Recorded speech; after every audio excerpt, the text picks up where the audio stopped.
розслідування «Української правди». А тепер розберемося. Йде Олена Дума в центрі міста Києва. Куди вона йде, з ким вона йде, до кого вона йде, де вона перебувала 40 хвилин. Ну яка тобі різниця? Да, я публічна особа, да, я голова Національного агентства, маю право в свою обідню перерву вийти. А значить, а далі адреса... Слідкування за людиною без постанови суду – це незаконні речі. Купа злочинів. Слухайте, вони і продовжують їх робити, але суть в іншому.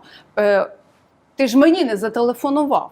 Ти ж порушив 12-ту статтю етики Кодексу журналістики. Слухайте, та їм наплювати. А що ти в мене не запитав? Ти мав спитати мою позицію, ти мав витримати незалежно. З 14-го року, в принципі, в «Українській правді» жодного разу практично не було думки іншої. Що б вони не писали про, і не тільки в «Українській», а є там Лігачовий, це ресурс, як він називається, щось.